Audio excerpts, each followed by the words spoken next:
Yeah, I was listening to our old episodes, and I don't know, we shouldn't pull them, should we? That's mad. I mean, the first one's awful, but that's because I'm not in it very much. After that, it's a kind of 2,000% improvement. Because you won't shut up. We were so stilted, you could hear us trying to go, we must be professional about this, we must, and that's not how we talk. I've definitely had to lower my register for your benefit. Well, I'm just glad that we've set ourselves to chaos mode.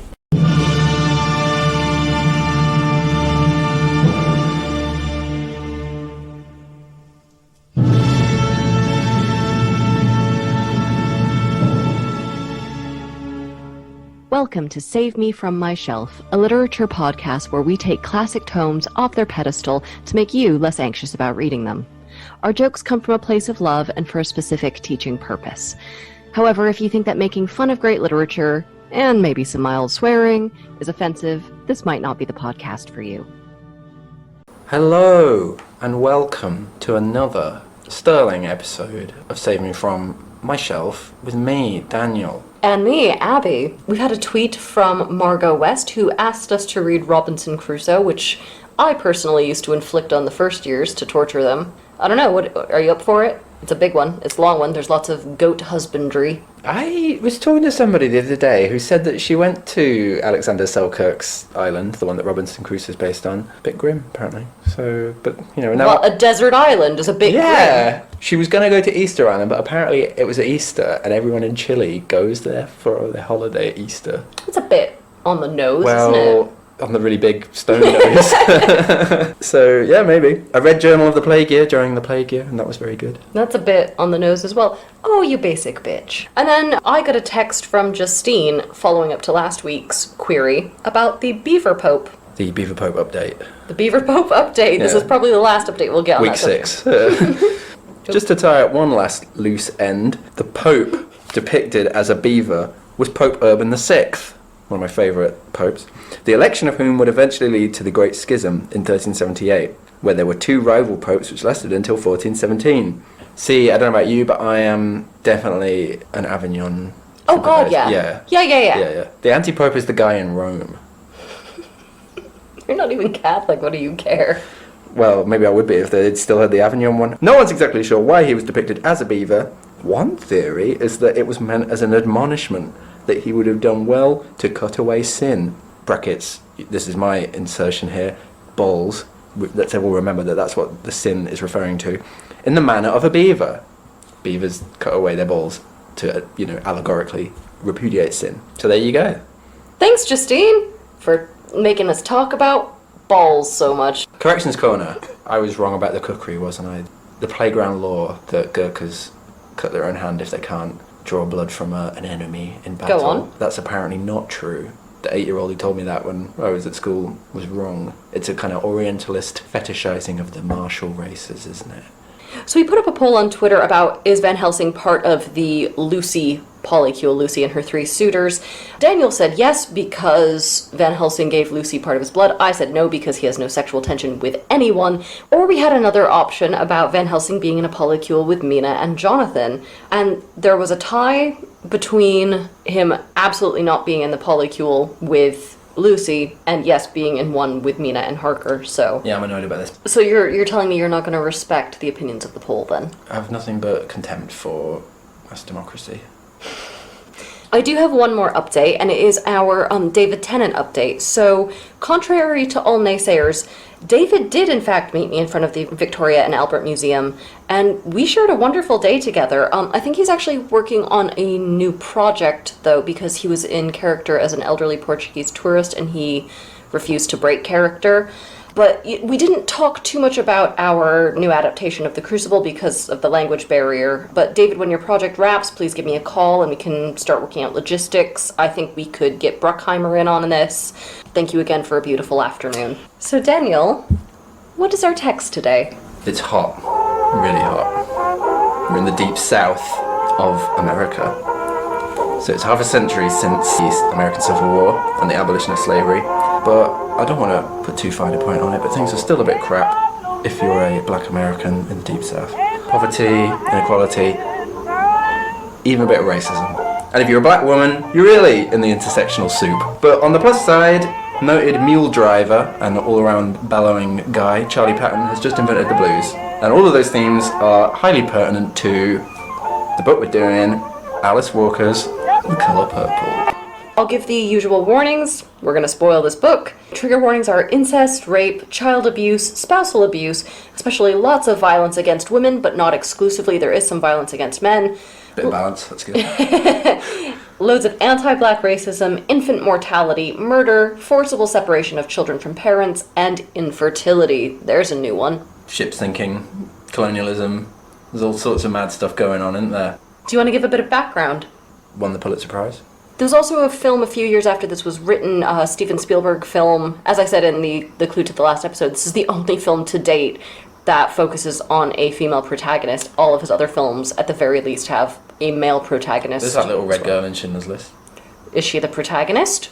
Or is it Schindler's List, Daniel? Yeah, I suppose you're right. I never really thought about that. I really love the film. There's a lot he gets right about it. It is also very different. There is some stuff that he changes. Alice Walker didn't seem to be a huge fan of the film. And she's like, well, it's moving, but also it's wrong. Why is there a little alien in the juke joint? A little friendly alien in the juke joint. That's crazy.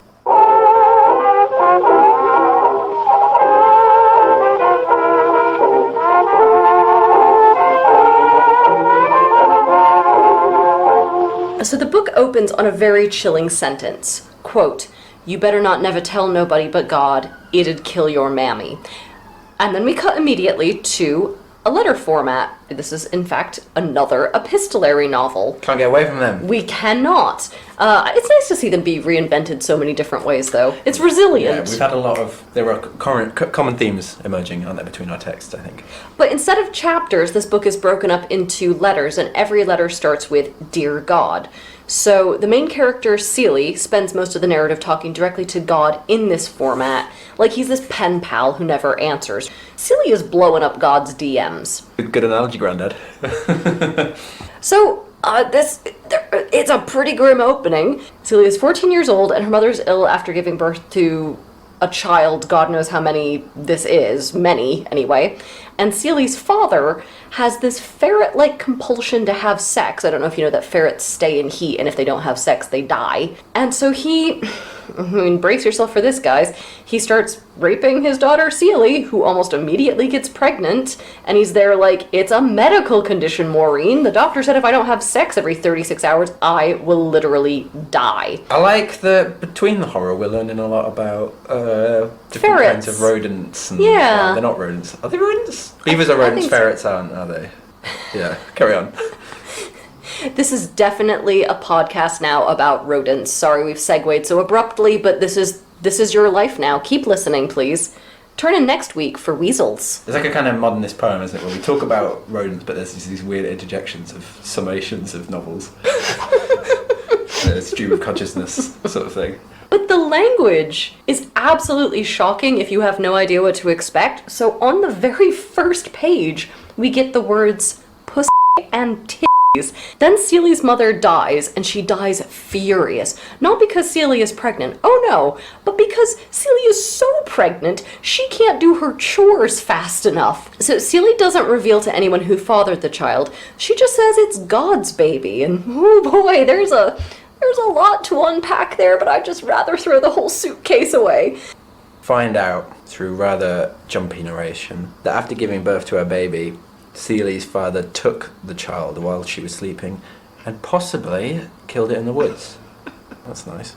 And now she's pregnant with her second child by her father and knows that he'll probably kill the kid too. I mean, this guy's just made a real commitment to being a waking nightmare. Celie gets a bit more abuse because she's not cute enough after giving birth and is treated like a slave by her own family.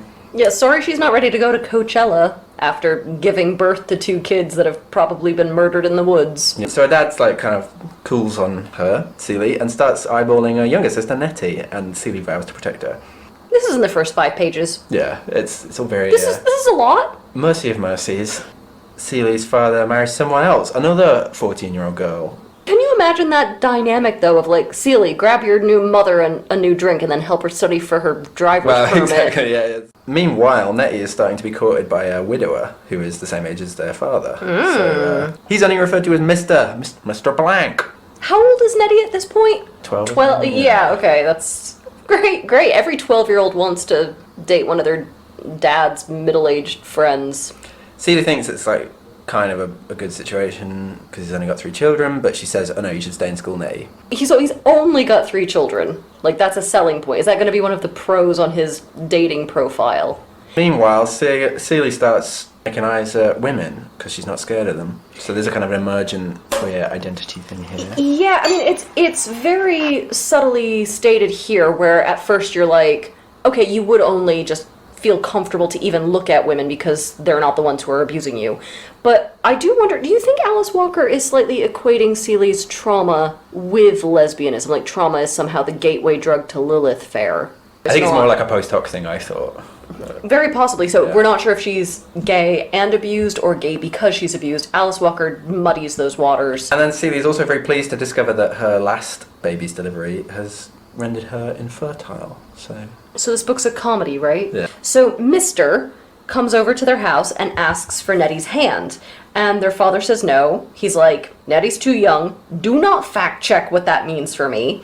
Also, I hear you, Mr., have some scandalous girlfriend named Shug Avery, and also Dibs. So Celie, who is like overhearing all of this, asks their, quote, new mammy who Shug Avery is.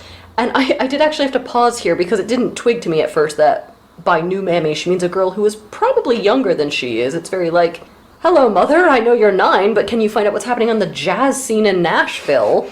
So Celie's stepmother does look into it, and she gets a picture of Shug Avery, which is the very first picture of a human being that Celie has ever seen. And she thinks that Shug is the most beautiful woman in the world, and she's all dolled up in furs and in a motor car. So Mr. persists in asking after Neddy, mostly so he can have somebody to just mind his kids, and their father says Mr. can't have Neddy, but he can marry Celie. And at the end of the day, this doesn't really matter to Mr. because he just needs somebody to clean for him and give him sex. This guy should just fuck a Roomba and be done with it. Celie has this proposal of marriage from this other guy her dad's age who's also kind of courting her sister, and she's confused about what to do. She keeps writing to God. God isn't answering, and that's because God is up in heaven talking on the phone to the Pope, and he's like, Pope, can you hold on a second? Somebody's on my call waiting. It's just Celie. Let it run to voicemail. So Celie then starts asking the picture of Shug Avery to give her advice and wisdom, and the spirit of Shug that Celie imagines tells her she might as well marry Mr. because she doesn't have any other choices, which is terrible advice. Even Celie's imaginary friends don't like her. Celie and Mr. get married, so she's presumably changed her name to Celie Mr. now. Celie spends her wedding day getting beaten up by Mr.'s children. Yeah, it's horrible, isn't it? Jesus Christ. One of them hits her on the head with a rock, which I think it's all kind of bloody and it's on her wedding it's day? all awful, isn't it? So yeah, any other day that'd be fine, but on your wedding day. No, but I mean, just like you're entering this new family, and even then, the kids beat you up. Are we at a Costco buying our trauma in bulk? Celie and Mr. drive to town, and Celie thinks that she sees her baby girl, whom she names Olivia, doesn't she? Who is a 6-year-old, with whom she assumes to be the girl's adoptive mother. So Celie kind of hangs around the mother and daughter in a slightly creepy way and compliments the mother on how pretty Olivia is. The mother is also the first woman that Celie has ever seen with money, and she's like, wow, this bitch has $2 whole, and I'm broke as a joke. Nettie runs away from home to live with Celie and Mr. Have you heard the phrase, out of the frying pan into the fire? I don't think you ever have. I never have. What is that? Because Mr., he still has the hots for Nettie. I too troll for dates at family reunions. Nettie won't have an affair with Mr., so he kicks her out of the house. Classic, treat him mean, keep him keen. Yeah, because she'll be eating out of his palm before sundown, it's mark a love my story. words. It is a love story. I don't want to spoil it, but they get married, don't they, at the end. Celie and Nettie have a very tearful goodbye. Nettie is off having adventures and probably is going to do okay for herself and feels bad about leaving Celie in her predicament. Celie's like, write to me, and Nettie's like, don't worry, nothing but death can keep me from it, but she never Rights. Does everyone ghost Celie? No, poor old, even her own flesh and blood. Well, I mean, Nettie's gone off wherever. Celie never hears from her again. She settles into life there, raising Mr.'s shitty kids. After however many years, Harpo... You note that I have paused significantly. thank you. Because I knew it was coming. Yes, Mr. has a son named Harpo. That is a stupid name. But here we are. Are you going to do that every time? Are you going to do it He's every awful, time? Harpo, isn't he? Like, not the... Well, the character is not a very nice kid, but the brother's awful too, isn't he? I don't know who I'd hate to raise more. Harpo, Mr.'s eldest son, is learning all kinds of really great lessons from his father. So Harpo starts saying things like, women work, I'm a man, and refusing to help around the farm. So Harpo asks Mr. why Mr. beats Celie, and Mr. says, because she's my wife. Like, Harpo's stupid. I think Dr. Spock actually had a chapter about this in one of his parenting guides. So Harpo, who is probably 17 at this point, then reveals that he wants to get married to a girl named Sophia, who he's never spoken to in true Marx Brother fashion. Then Shug Avery comes to town with her orchestra, and Mr. gets himself all a-quiver like jello in an earthquake. And Celie gets really jealous, but not in the way you'd think. She's jealous of Mr. and says that she would give anything just to lay eyes on Shug Avery in person. Celie, the only thing missing from this scene is a jug band rendition of Careless Whisper. Queer reading. Harpo ends up courting Sophia, and she immediately gets pregnant. That's my kind of courting. Sophia, who's pregnant, she and Harpo plan to get married, and Mr. wants to look Sophia over. And Sophia marches in there like she and Harpo are, quote, going to war. I think we're gonna like her. And Mr. tries to pull this whole, how do we know my son's even the father crap, saying, I bet you're just telling Harpo he's the father so he'll marry you. And Sophia calls his bluff, and she's like, yeah, I'm really trying to trap Harpo. You know, this catch, this young Adonis who still lives with his dad and doesn't have a job. She's like, friend, I'm living my best life with my sister in our own place, so suck it, losers. Me and the baby will be waiting if you get off your ass. And Harpo and Mr. are so shell-shocked by this that I love this detail, they just sit on the porch until dawn, not talking, staring into the middle distance. I like that as well. If only it was so easy. You know what I mean? Like, if only you could be slightly arsey to a bloke and then the whole patriarchy just crumbled. That's why I'm constantly negging you. I don't feel like maybe I am the living embodiment of the patriarchy. I hope so. You hope so. What a feather in my cap. At least one feather. A big manly feather. I was just waiting for you to get there on your own. Peacock feather, I suppose. That's quite manly. This is you're peacocking, literally, Daniel. Well, yes. So Celie's just there observing all of this, confused that a woman has managed to have any agency, and she's just like, Sophia, you're a funky little nightmare. So Sophia has the baby, and she and Harpo do end up getting married, and Harpo turns a shed on Mr.'s property into his new house. And Sophia is a hell of a worker. She keeps Harpo really busy, which he actually likes. So Mr. is like, well, Sophia's basically running my farm single-handedly, and making it profitable, and making it so I don't even have to work. But on the other hand, she's making me feel insecure about my masculinity. So net gain minus insecurity, carry the misogyny, equals Harpo should beat her. Man math! So Harpo asks Celie what he should do, and Celie, who's clearly jealous of Sophia's sort of fire and verve and has internalized a lot of this misogyny, also tells Harpo to beat her. Second.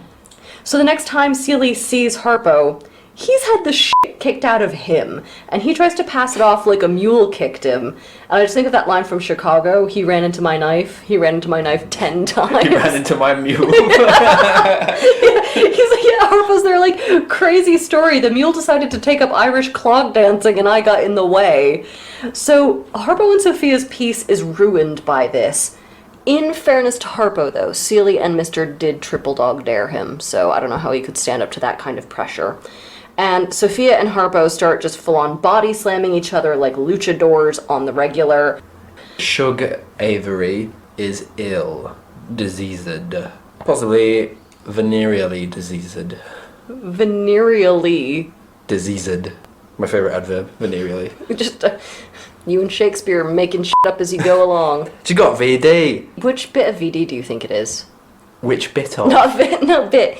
She recovers without medical attention, so what VD are we looking at?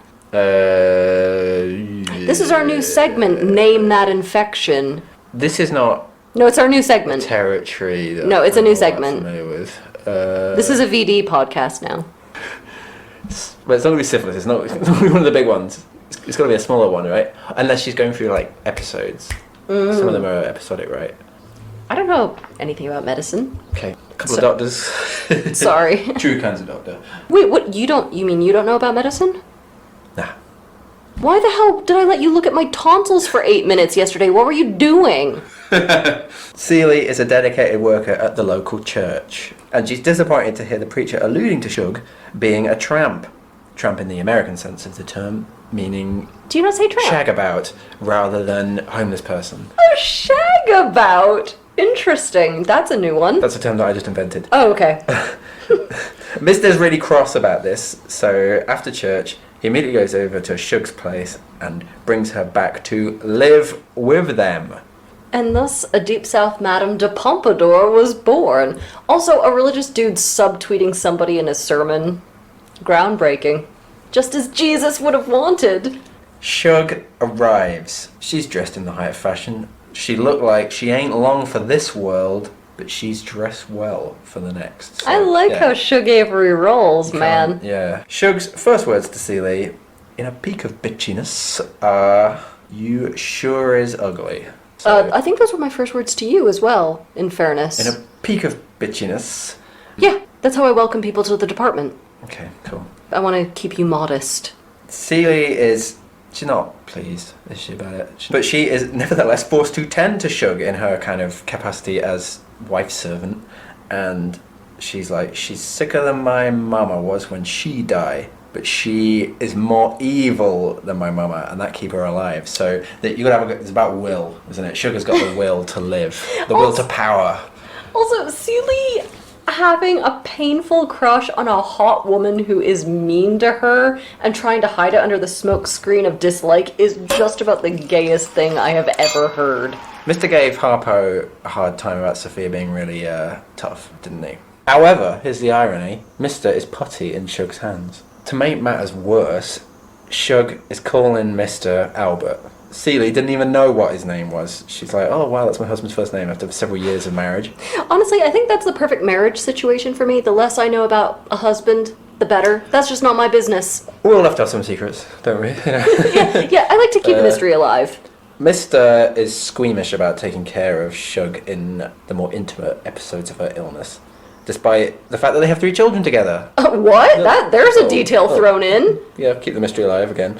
So Celie takes care of her and gives her a good old eyeball while she's in the bath. A little female gaze here, don't we? Here we go, this is the line. The controversial line. First time I got the full sight of Shug Avery's long black body with its black plum nipples, I thought I had turned into a man.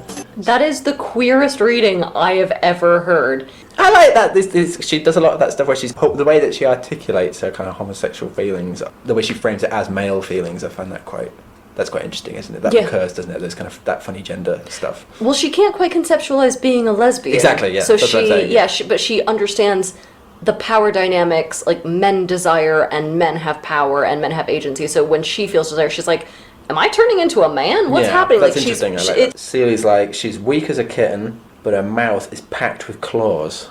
Would you rather have teeth for fingernails or fingernails for teeth? Oh, I hate this. I'd rather have teeth for fingernails because at least then they're strong and I can paint those. Okay, great. Well, I'm glad that's sorted. So over the course of the sponge bath, they start opening up and talking about their children. And Celie then, breakfast alert, we need the old breakfast jingle here. I feel like jingles are in order now. She makes her big breakfast. Ham. Grits. Eggs. Biscuits. Coffee. Buttermilk. Flapjacks. jelly and jam. They're different, aren't they, apparently? Orange juice, grapefruit, strawberries, and cream. Oh, strawberries and cream, tea. I thought it was a cream tea. I was like, wow, a whole cream tea. That is a big breakfast. There's scones and things.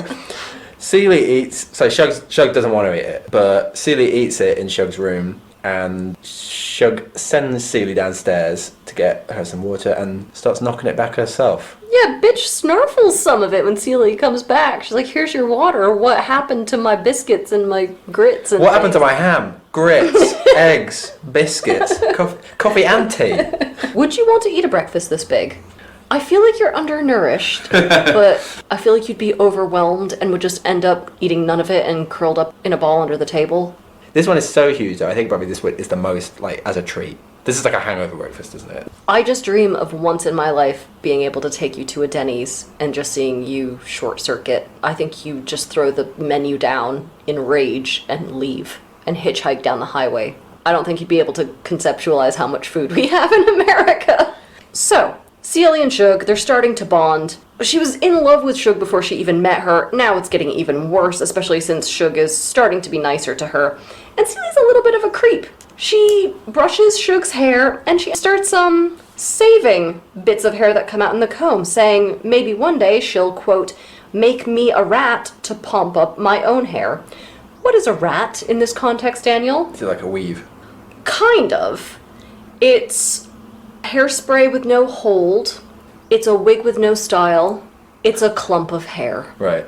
It's literally just a clump of hair that you ball up and you put underneath your own hair to give it extra bulk. A bit of stuffing. Yeah. Okay. Yeah, it's disgusting. So things are actually going really well until Sophia talks to Celia and she's like, listen, Harpo used to be really hot and charming. We used to have a good time together. We used to have all this sex. But nowadays, he's just completely charmless. It's like he's put his dick on mute and I can't stand him. So Sophia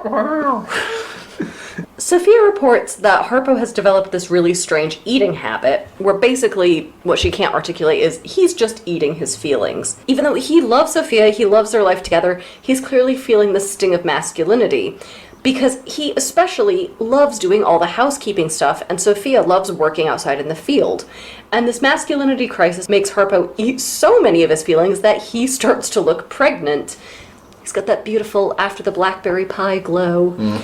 Sophia finally tires of Harpo's nonsense and says that for all of their marriage, he just tries to make her mind him, and even though that's not even what he wants in the first place. And she just goes, you know what, Harpo, I wish you a lot of luck with your whole deal. I'm taking the kids. So Harpo has this early midlife crisis in which he then knocks down their house, which was once a shed, and instead builds a juke joint. I think in terms of this building, we are just rearranging the deck chairs on the Titanic at this point. There is no way any iteration of this building is anything but pure garbage. Yeah, clearly got too high standards when it comes to juke joints. So Harpo has Shug headline at his juke joint, and she is dynamite. She draws this huge crowd, and then she surprises everyone, especially Celie, by singing Miss Celie's song, because she, quote, scratched it out of my head when I was sick. But then, just as Celie is on top of the world, Shug breaks Celie's heart and says it's time for her to go. And that's when Celie confides that Mr. beats her when Shug isn't there. Shug is horrified. She had no idea. But she tells Celie that she's going to set Mr. straight, and she won't leave until she knows that he will never lay a hand on Celie again. Despite this, Shug and Mr. start sleeping together a lot. And Shug and Celie then have a heart-to-heart about what it's like to sleep with Mr. or, quote, do his business, as Celie calls it, which is so depressing. Shug rightly points out that it sounds like he's going to the toilet on her when Celie puts it that way, and Celie's like, yeah, that's what it feels like. And Shug is, again, shocked that Celie has never once enjoyed sex, and she's like, we need to poke your sex life with a stick to make sure it's not dead. And in doing so, she explains consensual sex and does that age-old girl tradition of telling someone to go look at their cooter with a hand mirror and then teaches her how to masturbate. I can't believe I'm going to say this next bit, but it's in the book. There's no way around it. So Celie looks at herself in the hand mirror. She's like, yep, that's what that looks like. And that pleases her somehow, so she gives Shug her blessing to sleep with Mr. But later on, She hears Shug and Mr. having sex, and Celie, who has just been taught how to masturbate, starts crasturbating. And this is a university-funded podcast. I would like to remind you that I did not write this book, and it won a Pulitzer. This is Pulitzer Prize-winning crasturbation. Trying to think of some kind of pun about Pulitzer. Just, if you don't know what that is, it's crying and masturbating at the same time. I'm sure people can work that out. Can they work that out? Okay. This is a university-funded podcast. We're not going to have the kind of dross that listen to us that don't understand a basic portmanteau. The basic concept that every 14-year-old knows. That was, when I was 14, the joke that all the boys would tell. They thought it was the funniest thing in the world. Yes, that is a sort of teenage boy joke. Yeah, you're right, yeah. Maybe it was just our vintage of 14-year-old where it was clearly in some film or something. But I was just reading this going, are you kidding me? Quite a melancholy generation of boys, yet also scabrous. You have to be both to make that joke. I'm just going to make a little announcement here that this is a note written by Abby, not by me, but it has been formally requested that I read it verbatim, which I will now do. One night at Harpo's juke joint, Sophia comes back to squash her and Harpo's beef. And she does this by bringing a literal, which I believe you meant metaphorical, slab of beef with her in the shape of an enormous, hot himbo boyfriend. He's a boxer, isn't he? I seem to recall. Worth it. Absolutely worth it to have my language come out of your mouth. Oh, that was awkward. Divided by a common language. Sophia is enjoying it. She even flirts with Shug. Or does Shug actually flirt with her? I think it's a little mutual. Yeah. I mean, game recognizes game. Yes, and Celie is confused and aroused by that. As am I. She says something about Shug being like a man, doesn't she? I like that as well. That more of that. Shug has this kind of hermaphroditic presence in the novel, doesn't he? I like that. Then Harpo starts an argument. He's got his own girlfriend named Squeak, but he's still annoyed about Sophia having her himbo beef boxer guy. Squeak is a mealy-mouthed type of girl. The kind of girl that he thinks he wants, but is not the kind of girl he necessarily wants. She's such a textbook rebound girlfriend. She is practically a boomerang. Squeak picks a fight with Sophia over Harpo. Sophia's like, well, I'm not interested. Yeah, I don't want his raggedy ass anyway. Have you seen my new boyfriend? Raggedy ass. And Sophia is pretty polite, but Squeak nevertheless slaps her. So Sophia punches out 2 of Squeak's teeth, which is how she got her nickname Squeak. Squeak brought a slap to a tooth fight. Yes. That doesn't make any sense. No, I kind of like that, yeah. Next, Sophia is in jail. She sassed the mayor's wife. You can only do that so many times, can't you? Before you get jailed. I think she just did it the once. That's the amount of times I'm thinking. The mayor's wife stopped Sophia one day and kind of patronisingly ogled Sophia's kids and said, why don't you be my maid? This is one microaggression too far, and Sophia says, hell no. That's how it all kicked off. And the mayor slaps Sophia. Yeah, for saying the word hell to a white woman, basically. Sophia gets beaten up and sent to jail. I mean, how much more can these characters go through? Because she is, like, brutally beaten. Yeah, it's a really violent bit. It's horrible. There is no bottom. So Celie visits Sophia in jail, and Sophia's like, I can only survive by being like you, meek. It transpires that Squeak's uncle is actually the warden of the jail. He's a white guy. Yeah, so they even dress Squeak, who's very light-skinned, up as much like a respectable white woman as they can. Like, appeal to your sort of family connection, but, obviously don't ever act like you're not black. Like, he'll pick you up on that. Squeak goes to the warden, her uncle, and she lies, and she says Sophia is just having the time of her life in jail, and since I, Squeak, am actually living with Sophia's husband, my new boyfriend, and I super hate Sophia, she is not being punished enough, and so she tells the warden that the worst thing he could ever do is degrade Sophia by letting her out of jail to be a white woman's maid, and that would really punish her. The world is my prison. Just definitely don't buy her a velvet robe and a new waffle maker either. She would hate that. So that's basically like the logic of the plan, right? And Squeak comes home, this is awful, really, really roughed up, having been raped by her own white uncle. There are a lot of layers to this cake, and every single one of them is shit. Weirdly though, 6 months after this assault, Squeak starts to sing, and she doesn't have a good voice, but she also doesn't really care. And double weirdly, this whole plot with Sophia actually works, and Sophia ends up as that mayor's wife's maid after all. They do say that at least it's not quite as bad as jail, because Sophia was clearly dying in jail, so here she's like marginally less dying. So Sophia finally gets a little bit of her spark back, and she asks Celie why they haven't murdered the mayor's whole family for her yet, which I do actually find really funny. Shug is making a lot of money on the road, performing, singing her blues songs, and she has a surprise for Albert and Celie for Christmas.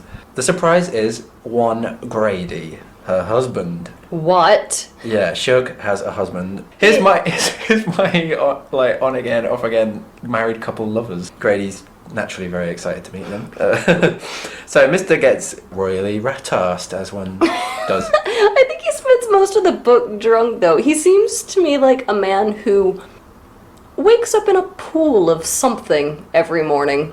What that thing is changes every day. Well, Shug tells Celie that once she discovered that Albert was beating her, she kind of went off Albert. Why'd they have all that sex then? Was that goodbye sex? Final fling. And Shug's like, if you was my wife, I'd cover you up with kisses, stellar licks, and work hard for you too.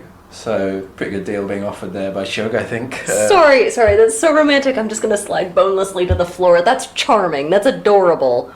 Licks in this context being strikes Hits. rather than like a weird kiss.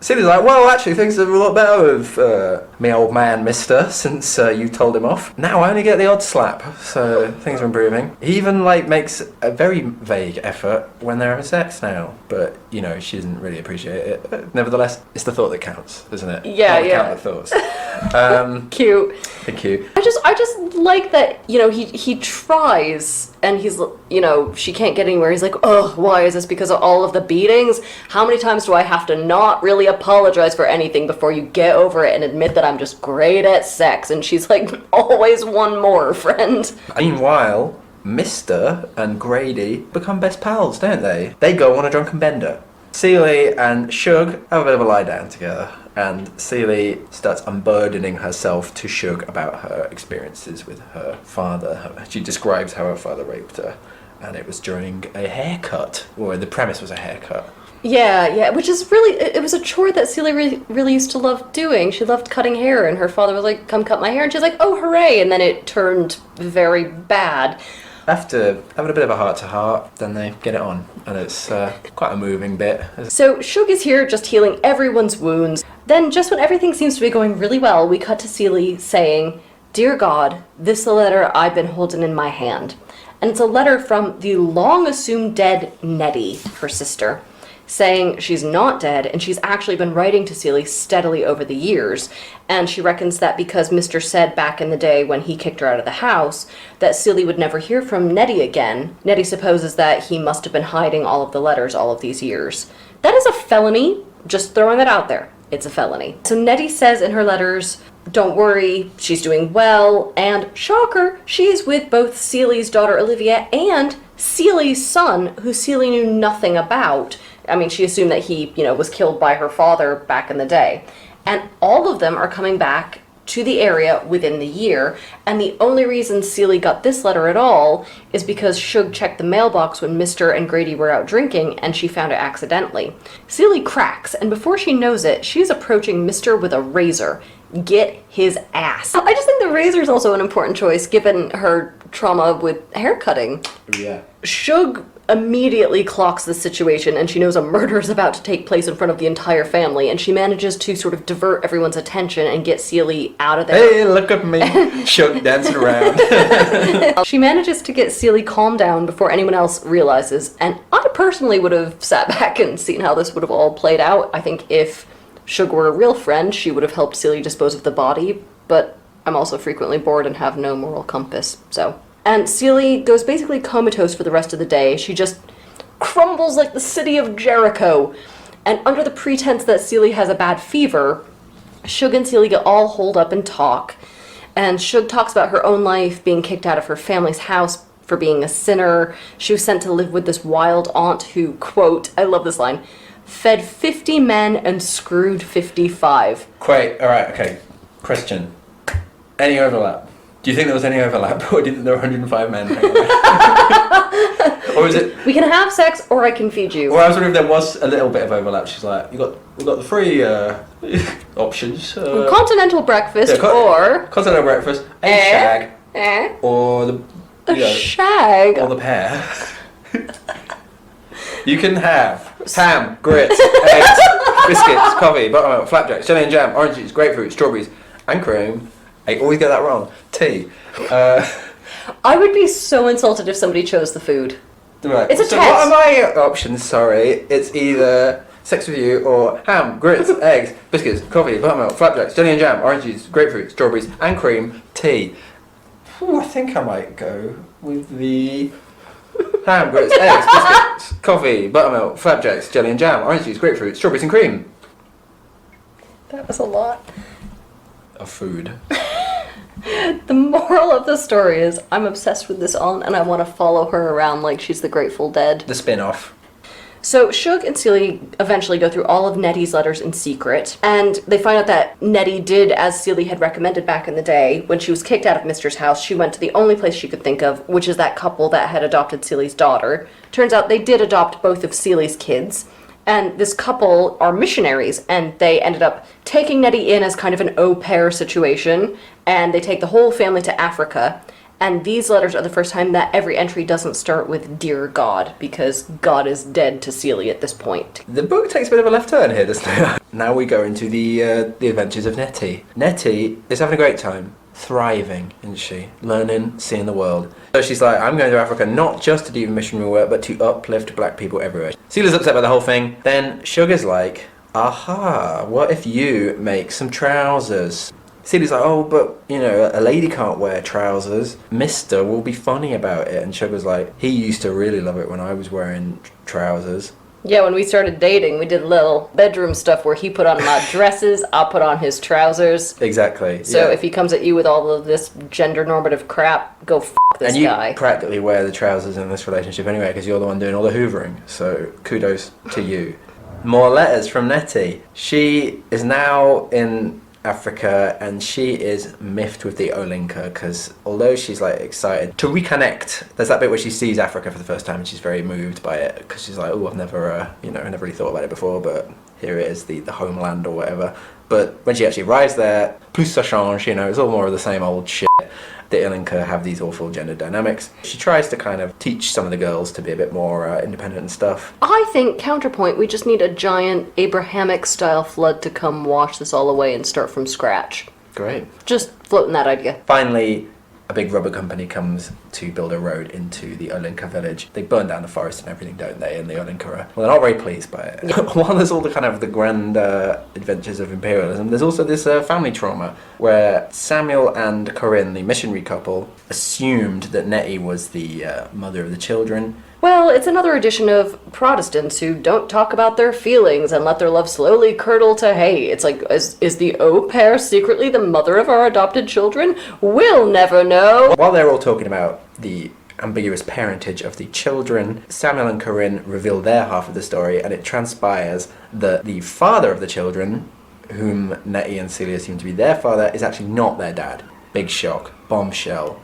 Celie's pretty pleased, isn't she? As you would be. Yes. A little bit less incest is always a net gain in any story. It's just sort of like... It's a light incest exactly. now. Yes, thank you. Turns out actually their biological father was lynched. He ran a shop and it was too successful for the whites to be getting on with. They didn't like that. They were like, the deals in this shop are way too good. So they killed him, and Alfonso, turns out the guy's called Alfonso. Cool name for a bad guy. He kind of moved in on the scene. Celie is pretty disturbed by all of this and imagines that God must be asleep. And Sugar's like, you've been through a lot, love. To say the least. Why don't you come up and live with me in Memphis? Because she's on the Memphis scene, taking sniffs of cocaine and stuff like they did in Memphis. So Celie, for the first time, stops talking to God entirely and instead starts writing her letters to Neddy. Neddy is her new god now, as it should be. So Celie says that for the first time in her life, she actually wants to go and see her pa, who is now her step-pa. So she and Shug get all dolled up and they go over there, because Celie is actually tougher than mud. I kind of love her for this. And she's really disturbed when they go over there because the horrible house she grew up in, she realizes is actually beautiful. And her stepfather looks wealthy and extremely young. And she's like, what the fuck? And then Celie's stepdad does something you will never see coming. He split up with his old 14-year-old wife, who by now is probably in her mid-30s or later, and he's married a 15-year-old. God, you think you know a guy. Yeah. And Celie finds out where her biological father is buried, and she visits the grave. Meanwhile, we have some more adventures in Africa. Nettie says that Corinne, the missionary's wife, got ill and died. And now Nettie is getting with Samuel. No, there are other men in the world, Neddy. This guy's about as erotic as the DMV, and you can do better. I know you're stuck in Africa with the guy and you kind of have this weird surrogate family, but... Well, all the other blokes around her, even worse, she always talks about how she doesn't like the men of the Alinka. I'm just gonna... You don't have to marry anyone, I know. Yeah, I was going to throw this idea out there. You don't have to marry anybody. It happened. Get over it. Well, that's me told. Celie is in the midst of a crisis of faith. Shug is like, well, you know, why don't you just become some kind of weird pantheist? And, you know, she realizes that. Just there's God's everywhere. I'm just a fun-loving lass, and I just see God in everything, and I'm having a great time. And so just copy me. And God wants us to enjoy the world. God love admiration, and I think it pisses God off if you walk by the colour purple in a field somewhere and don't notice it. That's what Shug advises Celie. So, you know, start seeing the nicer things in life, pretty much. So that's going to sort out all of Celie's problems, I think. They have a big family dinner. Yeah, I think it consists of... No, I can't even find the sheet now. They have a big family dinner, and Shug announces that she and Grady, remember that guy? Grady, they're leaving. What's more, they're taking Celie with them. Mister's like, over my dead body, and Celie's like, well, Quote, your dead body, just the welcome mat I need. So that's him told. Celie then is like, yeah, I found the letters. Nettie's on her way home with my kids. You know, the whole bunch of us, when we're all here, we're all gonna whoop your ass. Yeah, Mr. is the expression, oh, so why am I now the bad guy writ large? And he's like, I didn't even know you had children. She's like, yeah, they're great. My kids are fucking dope. So they're better than your kids are awful. Yeah, she says they're, quote, better than the fools you didn't even try to raise. Whoa, whoa. So Harpo objects. It's time for a breakfast of hard truths, friend. Yeah, consisting of... Daniel, I swear to God. Okay. It's because you tried to domineer over Sophia that she fought back, and that's how she got into the clutches of the white folks. So you're an arse. It's time for a few home truths. That's what's going on here. Mister tries to slap Celie. I love this. He's brought a palm to a knife fight. 'Cause she stabs him in the hand. Yeah, she's basically like, fuck you and your bloodline. And he's like, I'll never give you a dime. And she's like, well, I don't want anything anyway. I didn't even ask for your sorry hand in marriage. So then Shug decides, you know what, we're just gonna flood the system. And she's like, oh, by the way, Squeak is also coming with us. So Squeak is going to be a singer up north, and Harpo initially objects, but he's like, you know what, I am done domineering over women. I'm gonna let Squeak go to pursue her dream, and I'm gonna stay here with the kids. Mr., meanwhile, isn't done with Celie at this breakfast, so he insults her in these really stupid ways, saying that she can't cook or clean well, like she'd give a shit about that. Then he says she's not even good enough to be Shug's maid, and Celie's like, oh, I'm sorry, what? I can't understand you. I don't speak dick. And then she does the natural thing, and she lays a curse on Mr., saying, quote, until you do right by me, everything you touch will crumble. Until you do right by me, everything you even dream about will fail. Every lick you hit me, you will suffer twice. The jail you plan for me is the one in which you will rot. Anything you do to me, already been done to you. And I have never heard a phrase that belongs on the back of a leather jacket more. And then she flicks a cigarette in his face and revs her motorcycle with Shug on the back, and she pops a sick wheelie. Spiritually. So, they head over to Memphis. Shug goes back to work, touring. She's traveling around America. Please remember, listeners, that a trouser subplot has been bubbling up. Celie loves making trousers. Can't stop sewing them. 2-leg trousers, 3-leg trousers, 4-leg trousers.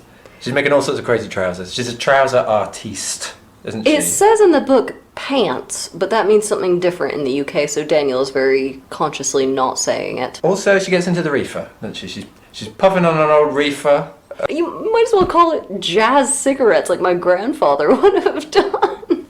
So meanwhile, Mr., who's left home alone with his wife and girlfriend and best friend, maybe boyfriend Grady, all gone, he has a real come-to-Jesus moment. He initially almost curls up and dies because he just can't take care of himself anymore and just doesn't have anyone around. And Harpo, in a really charming expression of healthy masculinity... Don't like that. Carry on. Cradles his father and nurses him back to health a little bit. And this makes Sophia, who's decided to stay with them, with Harpo, and raise his and Squeak's kids, she falls in love with Harpo again. Oh god, I'm just getting so tired and confused by this extended family. I know, yeah, well, you know what they say, women just can't resist men who cradle dirty, mean alcoholics. So they start living together, and they look forward to the time when Squeak comes to visit, and just generally everyone gets along. So Mr. finally gets over himself. He gets his act together. He starts working the farm and taking care of himself. Plugs in the old Hoover. Yeah, he finally cleans the house and cooks for himself. And when Celie comes down to visit, she's shocked by how well he looks. He's even wearing a suit, so I guess he's dressing for the depression he wants, not the depression he has. And he also sends her the rest of Nettie's letters that he's hidden for years. Then, Celie and Nettie's rapist stepfather dies while having sex with his 15-year-old wife, so gross all around. Died doing what he loved. Just, I hate that, because he wins, doesn't he? Yeah, he wins, he dies with a smile on his face. Just not enough therapy in the world could get that image out of your head if you're that wife. Yeah. So Celie and Neddy inherit their childhood home. I was a bit annoyed by this too, though, this whole kind of like... And then they inherit money. Yeah, it's a little Dickensian. I was going to say, yeah, there's lots of Dickensian devices in this, aren't there? And this is the big one. And their real father also left them a store, and Celie doesn't know what to do with the store.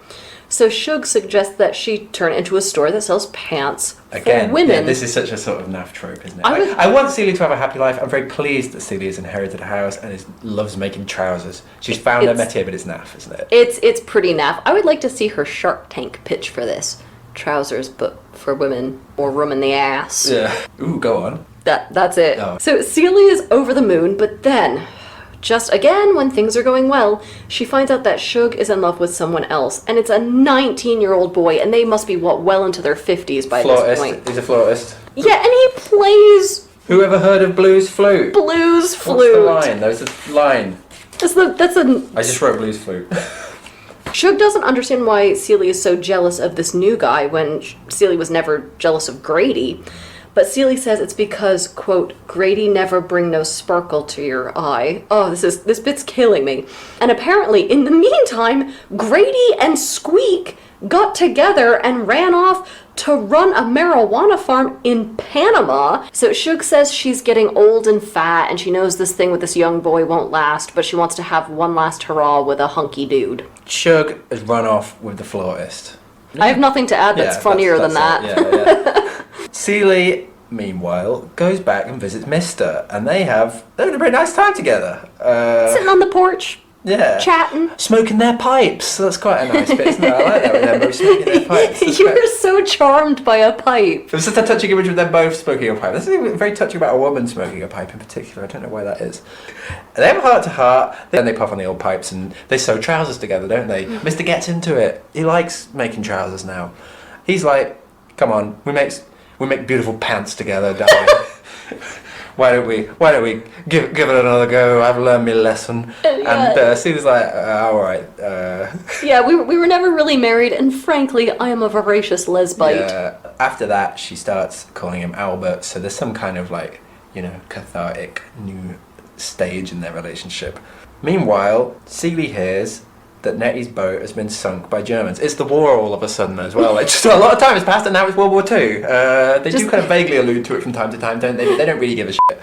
She's upset about that, but she kind of like denies it, doesn't she? Celie's like, oh, they can't have died. Meanwhile, Shug goes to the State Department to try and track the family down. She gets over the flautist, the blues flautist. Oh no, poor what's his name? Yeah. And she and Celie get back together. Celie starts writing to God again. She's like, thanks, God.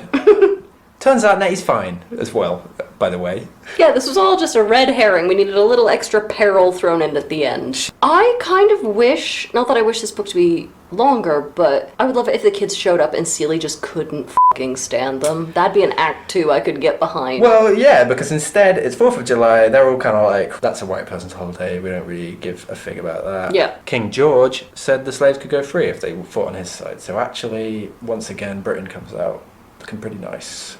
Let's not get into that. Next up on the BBC, how the smug British lost their colonies. Gave them back after improving them. Followed by, on the BBC, how Daniel Jenkins Smith was murdered. Anyway, in conclusion, everything's really happy. Celie's like, I've had a shit life, but I'm really happy and this is the youngest I've ever felt. The end. The moral of the story is you men better get your acts together, because when the misandrist revolution happens, we're only sparing Daniel and we're going to keep him in a zoo. So. I thought the moral of the story was, you're only as happy as you feel. Boy, did we approach this from different angles. The end!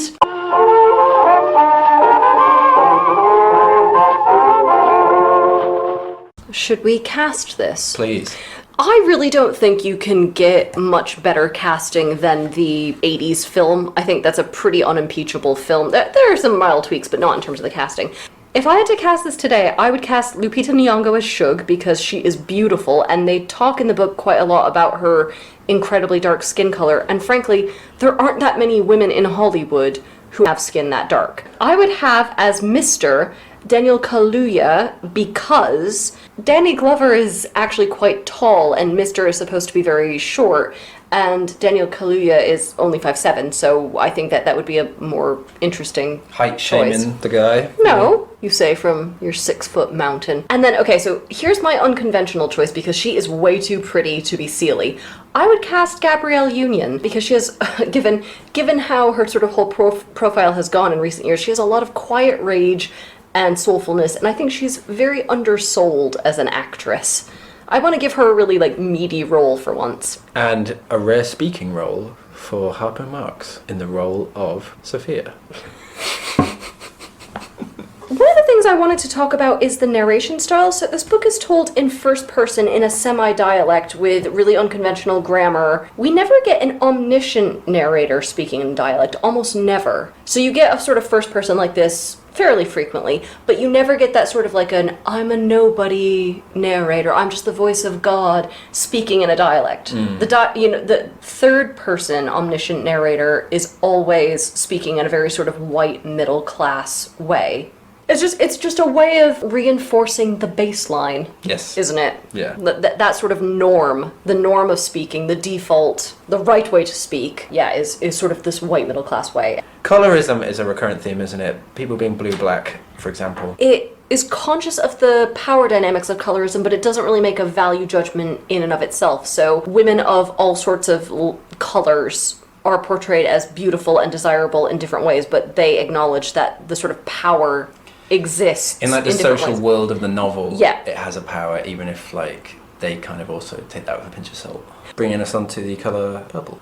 Why the colour purple? Why does Shug pick that as the thing that would piss God off if... You ignored it. Don't know. What were you thinking? I thought it was more the association with black skin. I know a lot of black artists use purple. In fact, the cover we're looking at right now, there's sort of a purplish tinge to the skin. Prince. There. Yes, fair enough. It was the 80s. Yeah, you think she was just really into... Yeah, it's pretty much an extended fan letter to Prince. We've cracked it. We've solved the book. Thank you for coming. That's how literary analysis works, isn't it? That's the end of the podcast. We will never get a better analysis than that. Yeah. But also the fact that it's a combination of other colors. So I didn't know if there's some sort of intersectionalism or I don't know, the complexity of it. But then also the rareness of that, because isn't it about little glimpses of something in a field? Or, yeah. Yeah, so there's a kind of, it's both a blend of things, but also... something hidden, a hidden gem. Can I ask, this opens with an epigram by Stevie Wonder. Oh yeah. Show me how to do it like you, show me how to do it. Yeah. What is this? Am I being dense? I just really didn't get this. It gave me nothing. Is that the colour purple? Is that a little gem I'm not seeing? Well, evidently, I would say. But there's a lot of learning how to behave and how to cope with things, isn't there, throughout? Shug teaches Celie how to kind of view the good things in life, but also Celie teaches Shug how to... Empathy almost. Yeah, exactly, yeah. And like Sophia and Celie have this kind of reciprocity as well. I could only survive because I acted like you, but I give you my fire.